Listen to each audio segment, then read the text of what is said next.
What's going on, everybody? C4 here, and welcome to today's video. Another tier list. We did defensive linemen, so a lot of people that didn't listen to the intro of the last one are like, oh, where are these edge rushers?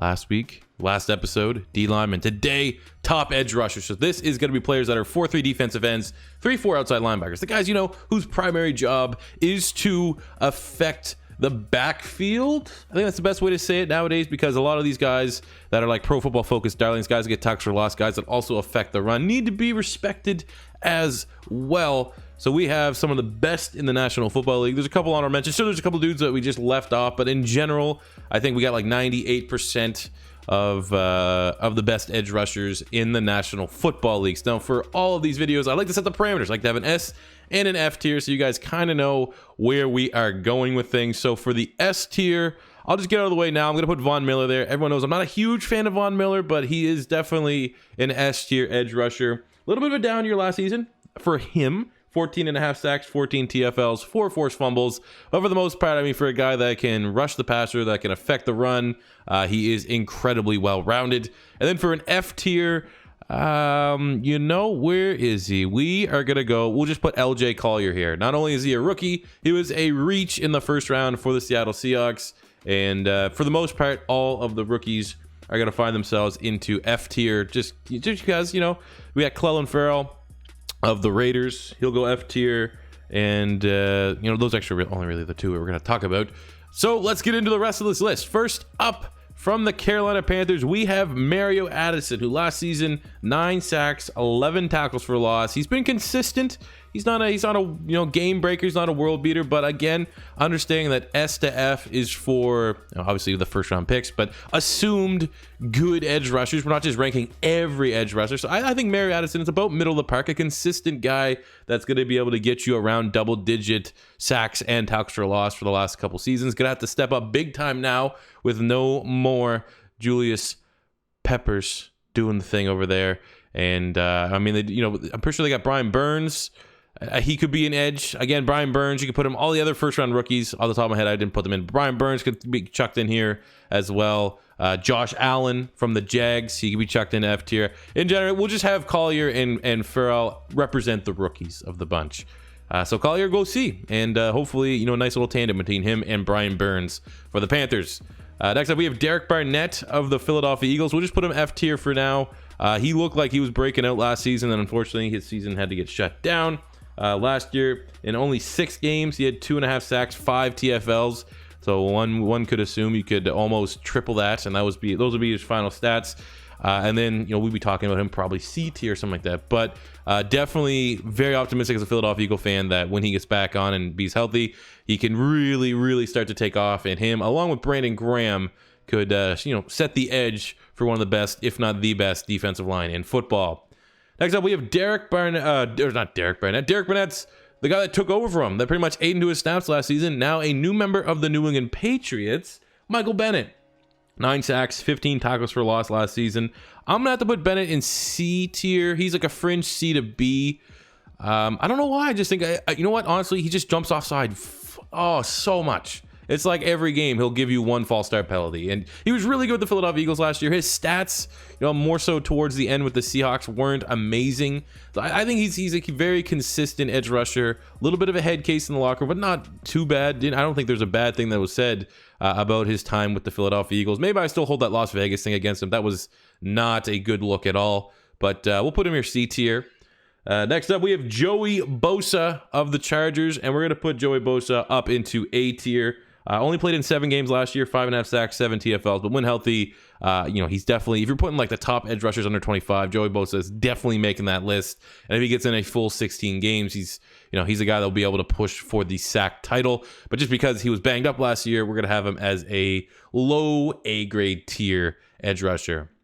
Next up, we have Bradley Chubb, who's going to be entering his sophomore season, but as a rookie, 12 sacks, 14 tackles for loss, opposed Von Miller. And I'm going to put him in C tier for now. The ceiling is high. Pretty much anyone coming off like a 1 year wonder, one big boom period, so that obviously includes rookies, I'm gonna have to cap them out at C, just because we need to see that level of consistency to get to B, A, and S. That's like something that's a common trait among anyone above C, is they have that consistency. But I do think Bradley Chubb, future is bright, was the best edge rusher in kind of a weak edge rusher class last season.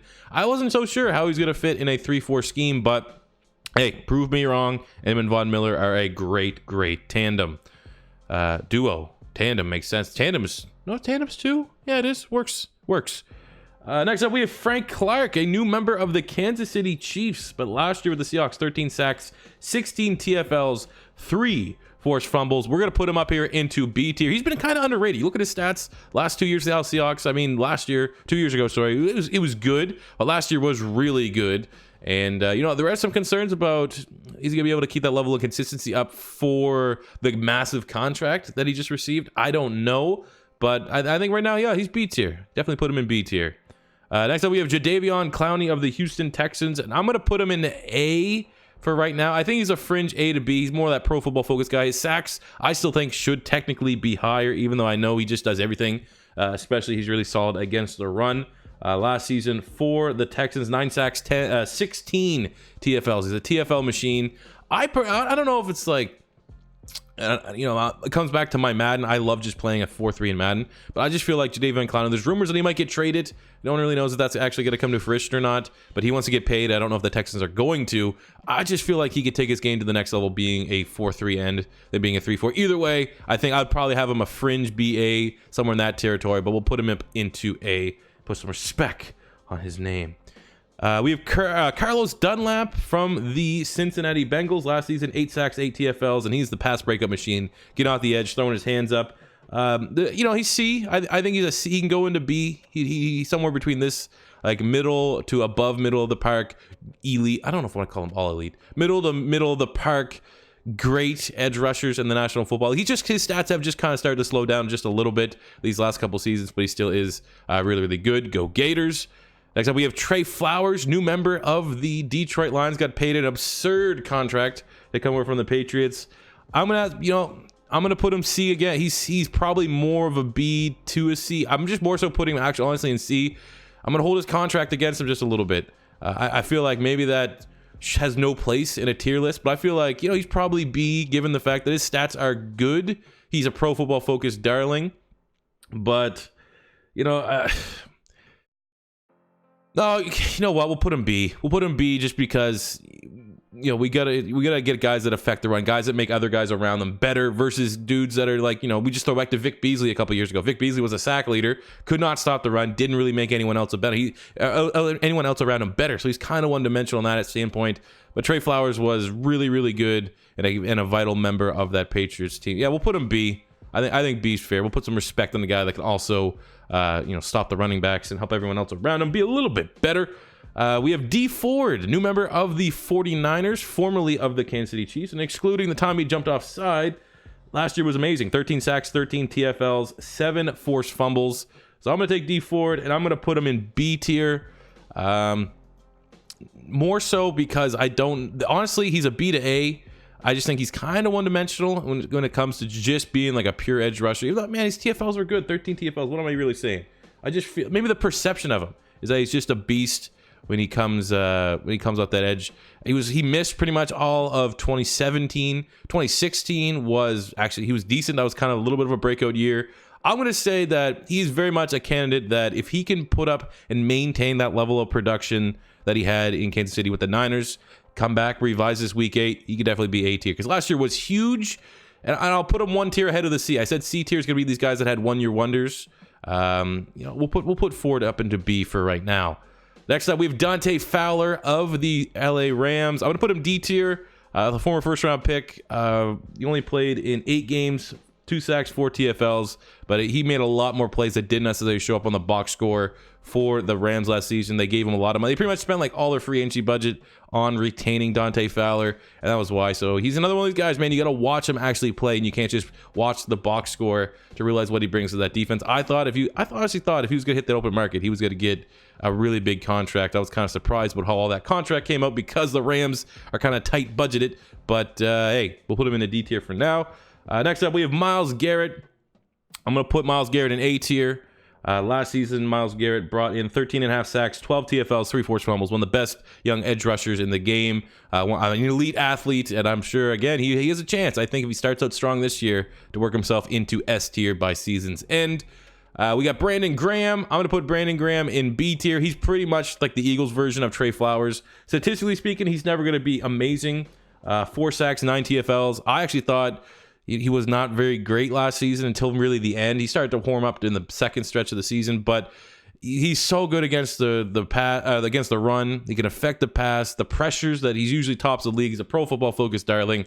Even though I'm a little bit down on him from last season, I actually personally thought, at least from a Eagles fan standpoint, Michael Bennett was a better player last season. But when you factor in Pro Football Focus, all the pressures and stuff, and maybe the last 2 years, the body of work, if we're gonna have one guy as a 1 year wonder, what have these guys done in the playoffs? And the fact that he had that sack fumble of Tom Brady in the Super Bowl, I mean, it's a little bit of bias towards me, but I'll say at the very least he's a low B tier between B and C.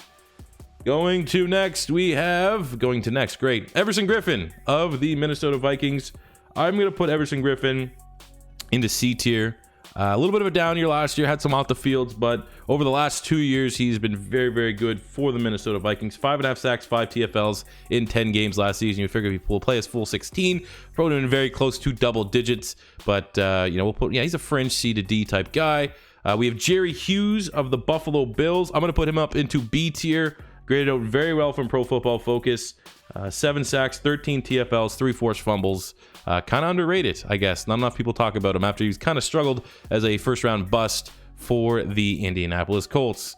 Next up, we have Danielle Hunter of the Minnesota Vikings. I'm going to put him into A tier. I mean, he is just a pure sack specialist. It feels like he's just constantly living in teams' backfields. Last season, Danielle Hunter, 14.5 sacks, 21 tackles for loss, and he's an exceptional athlete. So I think almost like the term of Myles Garrett, if he maintains that pace into this season, we could be talking about a guy that's an S tier. We have Melvin Ingram of the Chargers, duo partner in crime to Joey Bosa. I'm going to put him C tier. A little bit of a down year last season. Last 2 years has kind of been starting to slow down, hitting that wall, kind of peaking. 7 sacks, 8 TFLs last year. He's trending downward, but I'm not ready yet to put him down into D tier. He's still holding on into C. We have Chandler Jones. Gotta go S tier, man. I don't think enough people really rate how good he is. 2 years ago, he was ridiculous. He had he led the league in sacks, also led the league in tackles for loss, 28 TFLs last season, 13 sacks, 13 TFLs, 3 forced fumbles. Now he's gonna be moving back to a 3-4 outside linebacker gig. I think his stats are gonna be off the charts yet again. So S tier, all damn day, S tier. We have Cam Jordan of the Saints. I'm gonna put Cam Jordan up into A tier, 12 sacks, 18 TFLs last season. I don't want to say he's underrated. I think there's enough vocal Saint fans and the football conversations that go around on the internet that keep him in the loop to say, hey, don't underrate him. And he's pretty active on social media that he gets enough buzz around him that I don't think he's considered underrated, maybe slightly. But I think for my money, he is up into A tier. We have Jason Pierre-Paul. I'm going to put JPP in B tier. Last season, he had 12.5 sacks, 16 TFLs. There's some concern about this offseason injury, though, that he might not be the same type of player. I guess there's a lot of concerns about his health and his status going into the upcoming season, which would be a huge loss here for the Bucs, even though they are transitioning to a 3-4, which is kind of weird because when the Giants transitioned to a 3-4, that's when they traded him. So I don't really know how they view him in their future plans, but when he was on the field last year, one hand and all, he was still really damn productive. Next up, we have Matt Judon from the Baltimore Ravens. I'll put him D tier. I think he had a little bit of a low-key underrated season last season. 7 sacks, 10 TFLs. So I'll definitely watch him to step it up with no more Zadarius Smith for the Ravens or T Sizzle. He's going to be the guy that has to step up and carry the load. We have Ryan Kerrigan. I'm going to put Kerrigan B. I think he's fringe A tier. He's between B and A tier. He's really consistent. It seems like every year he's getting you between 12 and 14 sacks. Last season, 13 sacks, 11 TFLs, 3 forced fumbles. Super underrated. One big question. I have never got this answered. Why is he not a captain? I've never seen him wear a captain's patch for the Redskins. Very surprising. We got Harold Landry of the Tennessee Titans. I'm gonna put him F tier. Coming off a rookie season, he needs definitely expand his role with no more Brian Orakpo. So he's an F. Going to Tank Lawrence from the Dallas Cowboys. We're going to put Tank. We're going to put him in a B tier. If this was 2 years ago, he probably would have been A, but last year was just you know, I don't. He didn't top. I felt like 2 years ago he was hitting that peak, and he's gonna become that premier edge rusher. Last year was a great year, but definitely didn't top what he did 2 years ago. Only 10.5 sacks, 15 TFLs last year. So I'm gonna put him B though. He's definitely a guy as a Philadelphia Eagle fan that is very annoying to go up against. We have Khalil Mack of the Bears. I'm gonna put Khalil Mack into S tier. Last season, 12.5 sacks, 16 TFLs, 6 forced fumbles in only 13 games. And he's another guy. His stats usually look really, really good. And then also what he doesn't do in the box score is incredible. He's as important as any edge rusher in the National Football League. S tier all day. We have Yannick Ngakoue from the Jacksonville Jaguars. We're going to put him C tier. Didn't really reach. I mean, everyone on the Jags last year was pretty much disappointing outside of like Calais Campbell. But 2 years ago, man, he was unbelievable. He had like 6 forced fumbles in 2017, bunch of sacks, and then last year 9.5 sacks, 13 TFLs. But I think he'll bounce back like everyone on that Jags defense. But for right now, we'll keep him at C. We have Nick Bosa, Nick Bosa, and it's, I'm gonna put him D tier because he's that good of an edge rusher. He's not gonna go in the token F tier like all the rookies. I'm gonna give him the benefit of the doubt that he's gonna hit the ground running along with D Ford there for the San Francisco 49ers and start wrecking havoc.